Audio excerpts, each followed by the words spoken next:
le Hamas a fait l'objet d'une indulgence, et le mouvement palestinien en son entier, d'une indulgence qui date en réalité de la guerre froide, selon laquelle tout massacre de juifs par le mouvement palestinien peut être excusé pour deux raisons.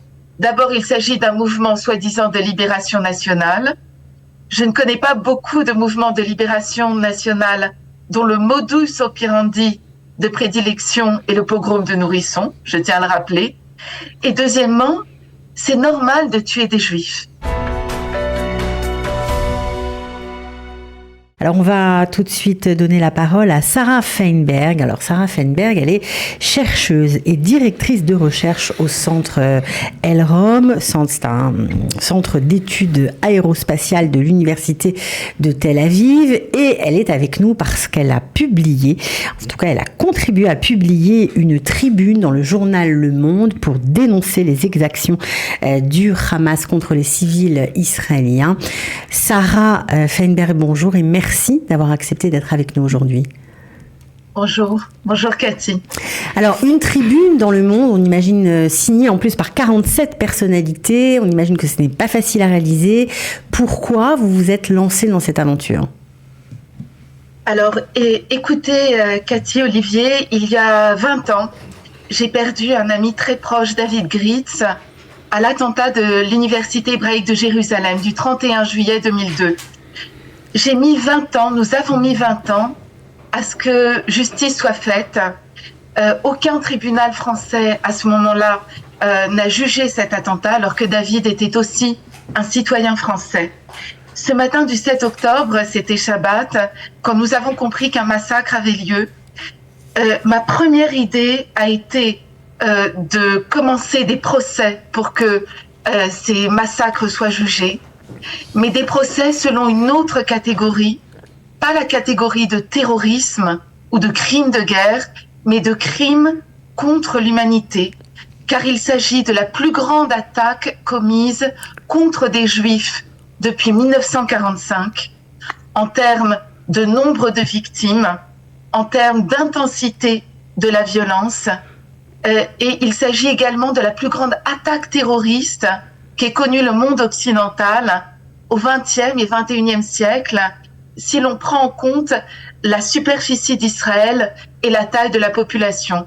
Comme l'a dit hier le président Biden dans son discours qui force l'admiration, si nous comparions ces attaques au 11 septembre, il aurait fallu enterrer aux États-Unis 50 000 personnes, donc de manière proportionnelle. Ouais, alors c'est vrai que c'est toujours bien de rappeler les chiffres parce que parfois on ne se rend pas compte du cataclysme que le peuple d'Israël a vécu. Mais pourquoi essayer bien d'alerter le gouvernement français ? Pourquoi vous voulez que la France prenne position ? Alors parce que nous allons très rapidement nous retrouver, Cathy, Olivier, dans une dynamique de dilution du crime. C'est-à-dire qu'en France, dans l'espace informationnel, nous nous retrouvons dans une logique de dos à dos. Le Hamas a certes commis des crimes, certes condamnables et atroces, mais Israël également bombarde et des civils palestiniens sont aussi victimes de crimes de guerre ou alors de crimes tout court, d'assassinat. Et donc nous sommes dans un rapport symétrique avec le Hamas qui n'est ni juste du point de vue des faits, et ni juste du point de vue de la justice. Or là, l'idée d'entrer dans la catégorie de crimes contre l'humanité, c'est de briser cette équivalence et de montrer que d'un côté, il y a une intention délibérée, concertée avec d'autres acteurs, des acteurs régionaux, notamment l'Iran,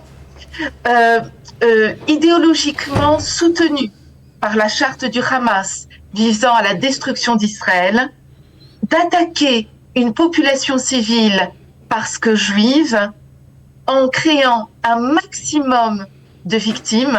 Il ne s'agit pas de victimes collatérales que l'on aurait souhaité éviter dans un cadre d'une invasion militaire, comme ça aurait pu être le cas de la Russie en février 2022.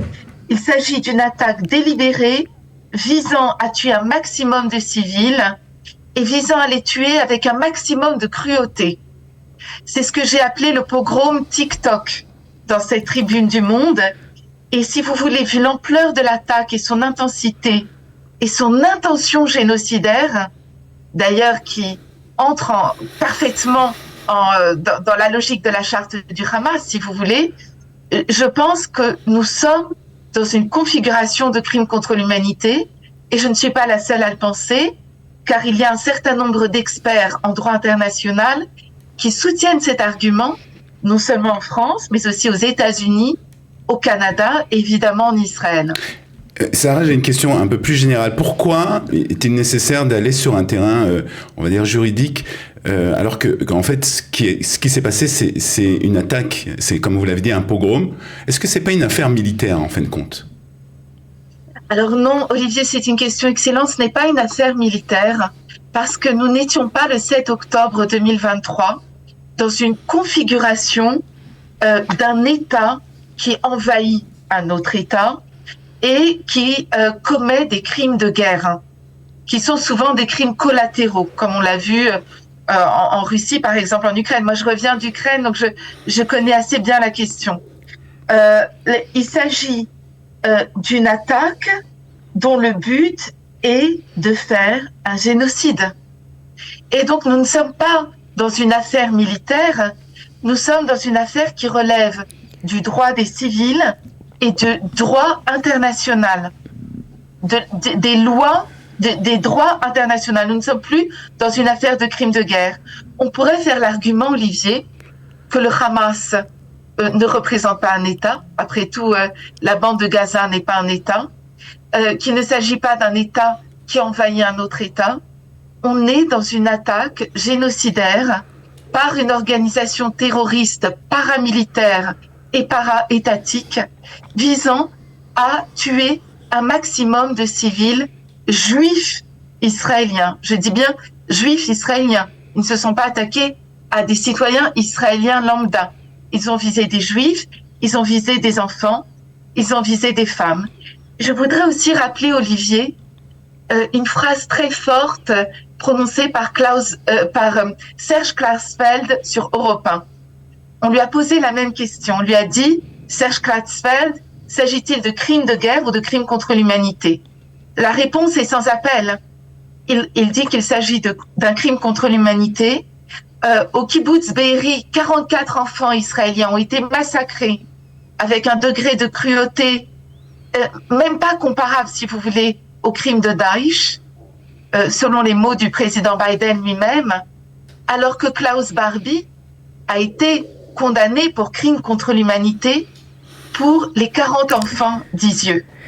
Et donc, je pense que c'est important de rappeler cette comparaison. Comment vous expliquez l'indulgence dont a bénéficié le Hamas toutes ces années, alors qu'il est considéré comme une organisation terroriste, et depuis sa création, il n'a jamais été condamné par aucune instance internationale?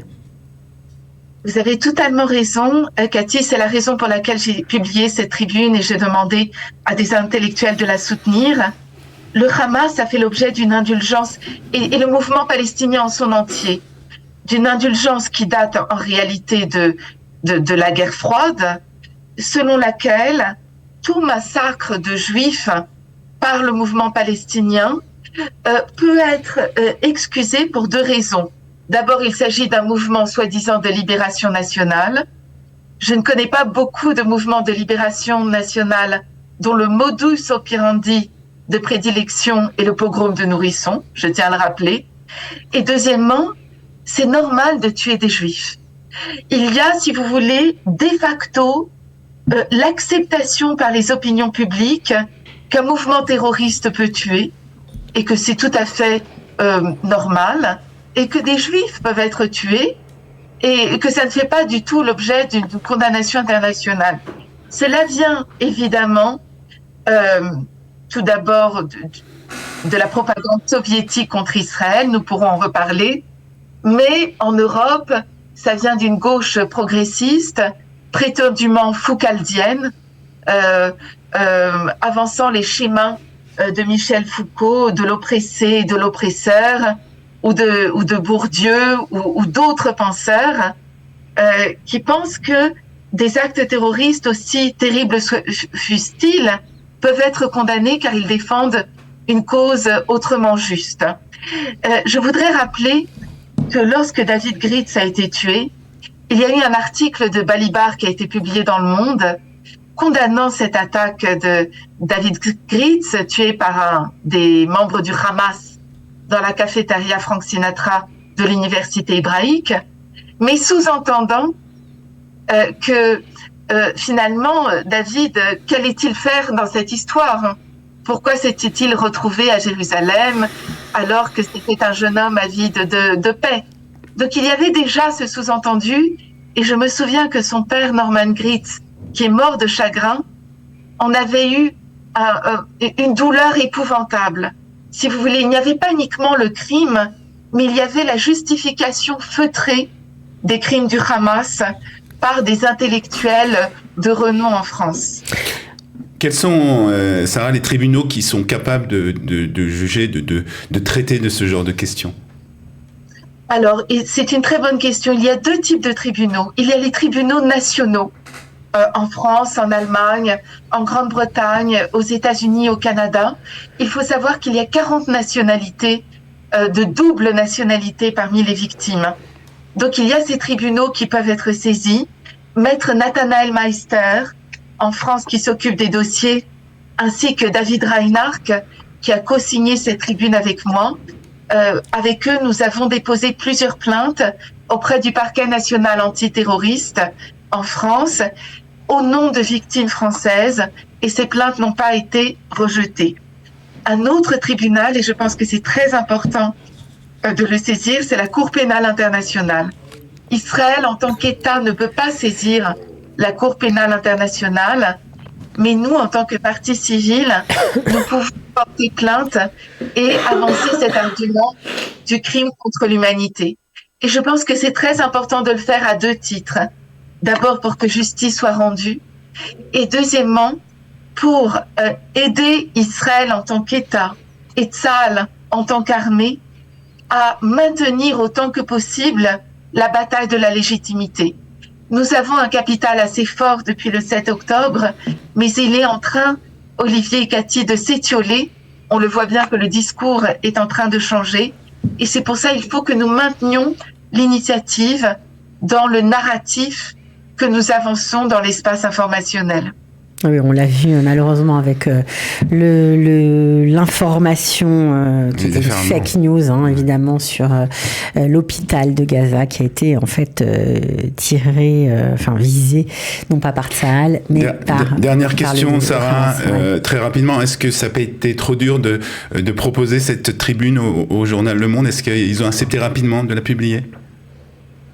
Écoutez, lorsqu'ils ont vu la liste des signataires, je tiens à rappeler Boualem Sansal, intellectuel algérien, l'imam Chaim Chalgoumi, le grand rabbin de France, Chaim Corsia, Raphaël Antoven, Dechaise Martin, l'ancien directeur du Figaro, et de Marianne, Alain Finkielkraut, de nombreux avocats, François Imray, Mario Stasi, ils ont été obligés de l'accepter.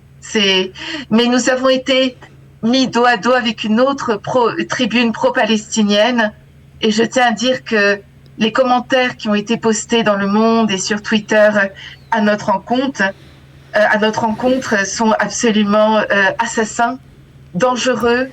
Ils incitent à la violence en France, ils incitent au pogrom en France, et c'est aussi une des raisons pour laquelle je tiens à continuer à mener ce combat, car je pense que les Juifs de France sont en danger par cette équivalence qui est établie par les journalistes français, par de nombreux intellectuels français, entre les crimes d'Israël et les crimes du Hamas. Or, nous sommes dans une configuration différente. Il y a eu crime contre l'humanité, et il y a une armée qui se défend selon la loi de la guerre et selon le droit international. Très bien. Sarah Feinberg, vraiment merci beaucoup pour votre intervention. J'espère que vous serez mettra le lien, entendu. Sarah, On mettra le lien de la tribune, bien sûr. C'est très important. Voilà, et puis on a bien compris avec l'intervention de Sarah que la guerre de l'information ne fait que de commencer. Ne fait que commencer. Elle a commencé depuis des années, mais en tout déjà, cas, mais là, elle est en plein dedans. Voilà, et puis elle va être dure à gagner, donc il faut vraiment... Je voudrais ajouter, Cathy, que nous avons lancé une pétition, si vous pouvez l'ajouter, bien sûr, de façon à avoir un maximum de signataires possible. Et on va le faire avec grand plaisir, Sarah. Merci beaucoup. On va signer. Merci beaucoup, moi, Sarah. c'est déjà fait, je crois.